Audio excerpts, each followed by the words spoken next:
les règles entourant le travail et les ressources humaines ne brillent pas par leur simplicité. Ce n'est pas leur première caractéristique. Loin s'en faut. Et pourtant, elles sont là justement pour protéger du risque, en théorie. Absolument. Et pourtant, elles sont là pour apporter un certain nombre de balises, et notamment, effectivement, normalement, si on s'inscrit dans le cadre de ces règles, on réduit le risque. Pourquoi le risque zéro n'existe pas?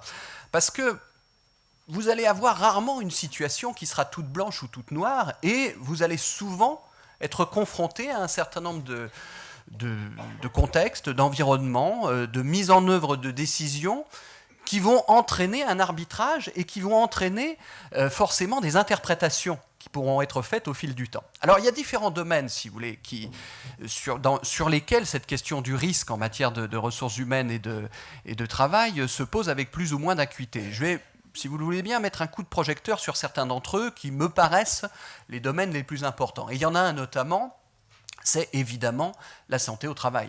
C'est évidemment tout ce qui concerne les risques, justement, le mot risque est dedans, les risques professionnels, la prévention des risques professionnels.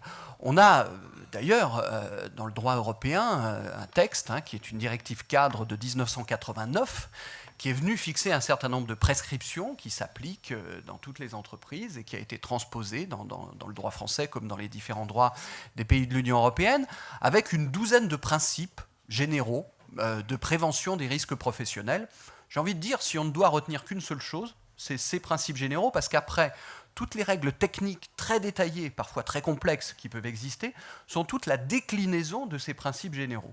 Principes généraux, c'est des trucs de bon sens, c'est évaluer les risques, éviter les risques, remplacer ce qui est dangereux par ce qui ne l'est pas, privilégier la protection collective sur la protection individuelle, intégrer l'aspect prévention des risques professionnels dans un ensemble global. Alors vous allez me dire, oui, c'est des lapalissades, c'est des évidences, mais après, il faut effectivement passer tout un projet que vous allez initier au tamis de ces différents éléments. Je vais prendre quelques exemples.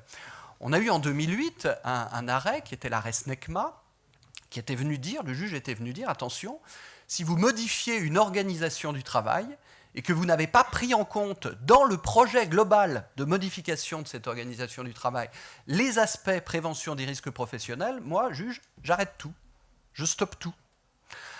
Alors, donc vous êtes déjà lancé et il faut revenir en arrière. Voilà, il faut tout arrêter, ça peut coûter des sommes extraordinaires. Pourquoi ? Parce que, alors il y a eu d'autres arrêts, il y avait eu un arrêt à Caisse d'épargne sur le benchmark, où effectivement le juge était venu considérer que le benchmark était traumatisant. Le benchmark, c'est-à-dire la comparaison des performances entre les commerciaux, était traumatisant d'un point de vue des risques psychosociaux, présentait des risques et qu'il fallait tout arrêter.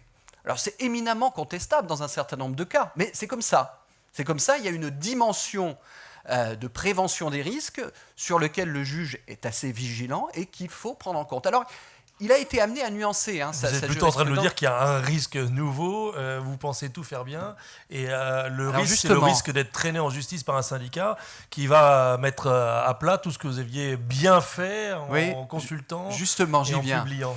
Justement, j'y viens. C'est toute la question de ce qu'on appelle l'obligation de sécurité de résultat. Effectivement, on pourrait se dire, on a une obligation de sécurité de résultat, et donc, à la limite, je force le trait, quoi que je fasse, de toute manière, si je fais bien ou si je fais mal, j'ai une obligation de sécurité de résultat, ça va me tomber dessus. Fort heureusement, on a vu ces derniers temps un léger infléchissement de la jurisprudence qui prend en compte de manière plus importante que ça n'était le cas auparavant les efforts qui sont déployés par l'entreprise dans la matière. Il y a eu un arrêt en 2015 assez symptomatique, c'était un steward d'Air France qui avait vécu à New York à l'époque du 11 septembre et qui en était resté un petit peu traumatisé et qui a travaillé pendant plusieurs années dans l'entreprise en tant que steward. Et puis un beau jour, il se réveille, il dit « Oh là là, je suis traumatisé par le 11 septembre, je ne veux plus exercer mon métier de steward. Monsieur l'employeur, vous manquez à votre obligation de sécurité de résultat. » Il se réveille un peu longtemps après, quand même. Voilà, et il s'était réveillé un peu longtemps après. Et le juge est venu dire « Attendez, vous êtes bien gentil, mais enfin, il y a eu 4 visites médicales, il y a eu de la formation, et puis pendant un certain nombre d'années, certes, vous avez été traumatisé par le 11 septembre, mais vous avez exercé votre job sans que cela pose le moindre problème. » Et à partir de là, il est venu nuancer effectivement l'obligation de sécurité de résultat. Je citais l'arrêt SNECMA tout à l'heure, mais on a eu des arrêts FNAC ou Areva en 2015, plus récemment, ou par rapport à la mise en place de projets, de nouvelles organisations du travail, le juge à l'inverse est venu faire une pesée en disant, bon, alors, qu'est-ce qui s'est passé? Qu'est-ce qu'on a mis en place comme politique? Est-ce qu'on a intégré dans tout ça les risques psychosociaux, les risques, la formation, donc la prise en compte de l'impact sur les conditions de travail du projet. Donc, après, je ne suis pas en train de vous dire que si vous faites ça, il ne va rien vous arriver. Oui, c'est ça que je voulais vous dire. Ah bah, évidemment.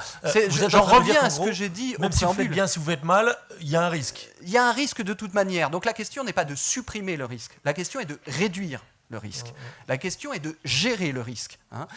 Si vous déployez une politique de prévention des risques professionnels que vous prenez en compte tout simplement, c'est-à-dire que vous n'ignorez pas cette question et que vous l'intégrez dans le cadre du projet, ça ne veut pas dire que vous êtes assuré contre toute difficulté, mais ça veut dire en revanche que la situation n'est pas la même que celle où vous ne l'auriez pas fait. Brigitte Bocot, là, quand on est risk manager, on peut évaluer le travail juridique et on score en disant, bon, ben là, on fait baisser notre risque de contentieux. Oui, c'est effectivement... ce propos nous permet de mettre en avant que le positionnement du risk manager, il est plutôt proche de la direction. Il a une forme de délégation du président ou du COMEX pour vérifier que risque par risque, les risques qui ont été identifiés, les dispositifs, la dynamique fonctionnent. Et effectivement, avec pour chacun des risques, un risque résiduel qui a été très bien décrit. On peut tout faire bien, la prévention, la protection, la communication, la culture risque, et se retrouver avec des choses qui nous échappent. Et là, à ce moment-là, on en subit. Voilà. Emery Jacquier, est-ce que tout ce que vous avez fait, vous l'auriez fait avec des gens qui vous disaient à droite et à gauche attention au risque juridique, fais pas ça, attention au risque RH, fais pas ça, attention. Non, et je crois justement le rôle des conseils, c'est de nous permettre de prendre un maximum de risques. Et je crois qu'il ne faut pas avoir peur de l'échec. Et il faut prendre il faut expérimenter beaucoup si on veut réussir. La réussite n'est qu'une succession d'échecs. Et puis la deuxième chose, c'est qu'il faut aussi avoir davantage confiance en nous, confiance dans notre capacité de réussir, parce que j'entendais l'autre jour quelqu'un qui parlait des enfants. Est-ce que vous savez combien de fois un enfant tombe avant de savoir marcher? Près de 2000 fois. Et s'il réussit à marcher, pourquoi? C'est parce qu'il est tombé 2000 fois. Non. C'est parce que jamais, quand il est tombé, il a vu dans le regard de ses parents le moindre doute sur le fait qu'il arriverait à marcher. Donc, je ne connais pas beaucoup de managers dans l'entreprise, et moi-même, qui accepteraient que ses collaborateurs se plantent 2000 fois d'affilée sur le même sujet. Mais ça peut arriver. Non, donc je crois vraiment à l'importance de la confiance et de l'intuition.